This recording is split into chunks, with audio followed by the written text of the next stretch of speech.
Olá pessoal, tudo bem com vocês? Hoje eu estou aqui com um convidado muito especial. Sou o convidado especial. Esse é o Jonathan, meu namorado. Olá.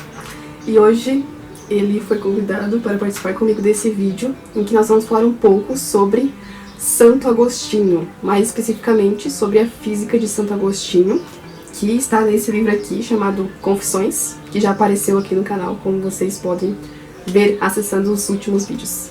Vou colocar aqui no card? Isso. Bom, essa parte, na verdade, nós vamos quebrá-la em 4 partes. Esse é só um vídeo introdutório sobre Santo Agostinho. Na verdade, é a cosmovisão do Santo Agostinho sobre alguns elementos da criação que envolvem a observação dele empírica da natureza, né? Uma física muito incipiente. Na ideia da época, não era nem física, era simplesmente a razão, a verdade, a sabedoria. E Santo Agostinho, que foi um maniqueu a princípio, ele tinha essa ânsia por buscar a verdade, né? E via nos maniqueus muitas heresias. E ele, ao observar a natureza, ele se depara com questões, né, como o ato criacional, porque nós podemos observar Deus através da natureza, né? Os filósofos antigos já faziam isso, mas principalmente através da Escritura. Então ele tem esse movimento de descobrir Deus através da Escritura, com alguns elementos que vêm do próprio Criador. Então nesses vídeos nós vamos falar de alguns elementos que hoje nós conhecemos como tempo, espaço, matéria, movimento. E esses vídeos vão tratar desse tema, que estão nos capítulos 11 e 12 do livro. O livro 11, que é o homem e o tempo, e o livro 12, que é a criação. Então, nesses capítulos, eles falam mais especificamente sobre a física, de fato. Então, ele vai falar sobre esses conceitos de tempo, espaço, movimento, massa, que é o que a gente vai tratar nesses próximos vídeos. Então, nos primeiros livros, Santo Agostinho ele vai falar mais sobre a vida dele, né? Porque esse livro também é uma biografia, né? É a história dele também, que ele narra. Então é uma autobiografia, na verdade. Ele está confessando como quem estivesse lendo fosse o próprio Criador. Então ele está se confessando perante o Criador. Isso. Então as primeiras confissões dele são de pecados muito graves. Uhum. Né? Então sujos. Ele peca contra a castidade, adultério, roubo. Então pecados muito mais palpáveis, visíveis. Pecados sexuais. Certo, isso.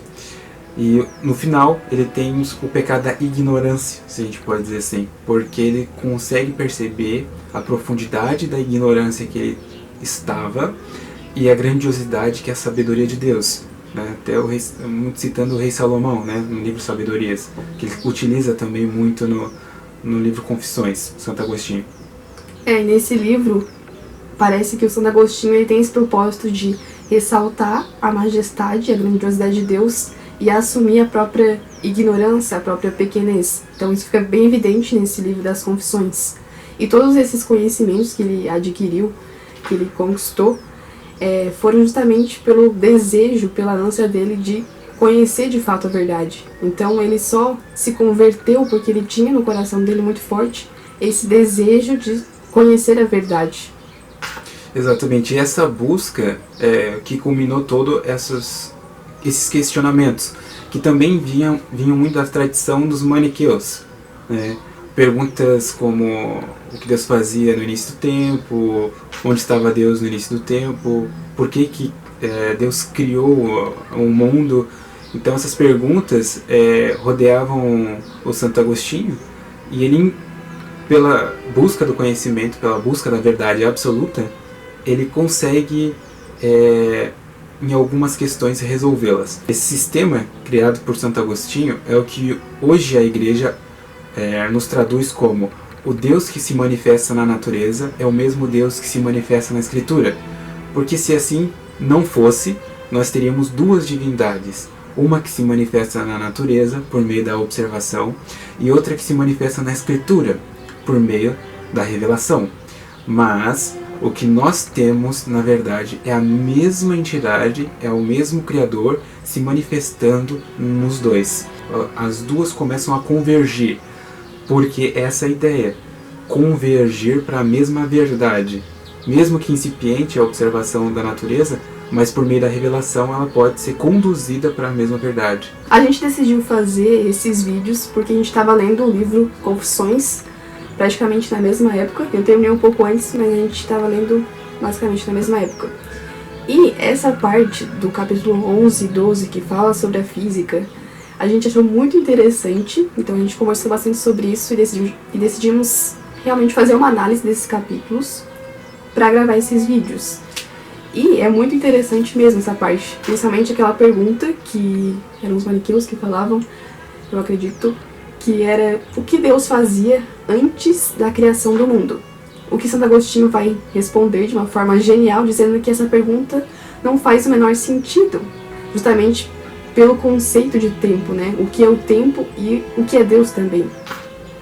Isso, essa ideia de responder essas questões dos maniqueus ou algumas afirmativas dos maniqueus vão influenciar muito mais tarde Santo Tomás de Aquino, que cria toda a Suma Teológica, a Suma contra os Gentios, baseando-se nessas premissas de questões ou afirmativas dos hereges da época, e ele quebrando parte por parte, premissa por premissa, usando o método aristotélico também do silogismo, para que você consiga a verdade, desde que as premissas iniciais estejam certas, é claro, para quem entende um pouco de silogismo.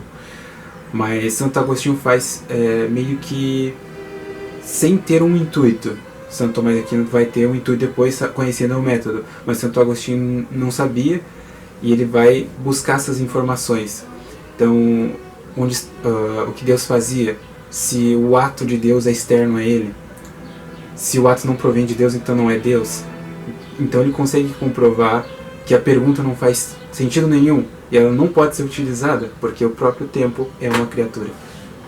E essa exposição que Santo Agostinho faz para responder essas perguntas, ele faz de uma maneira muito simples e bem genial. E muito confessando a ignorância dele, porque ele realmente não sabia, porque ele não estava buscando nenhuma vanglória com os homens, então ele estava buscando realmente a verdade e ela é a única coisa que o satisfazia.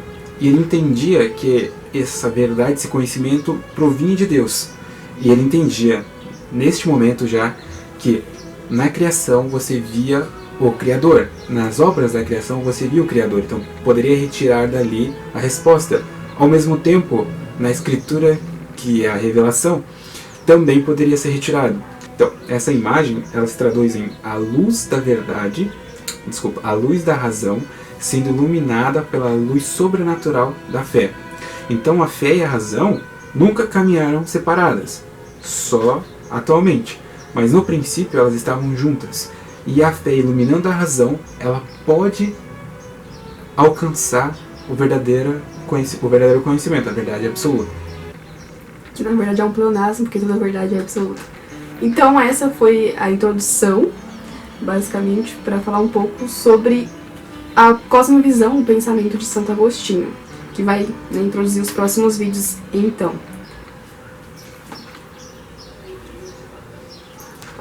Então é isso, aguardem que teremos mais vídeos aqui no canal. E até o próximo vídeo. Tchau! Tchau, salve Maria! Salve Maria!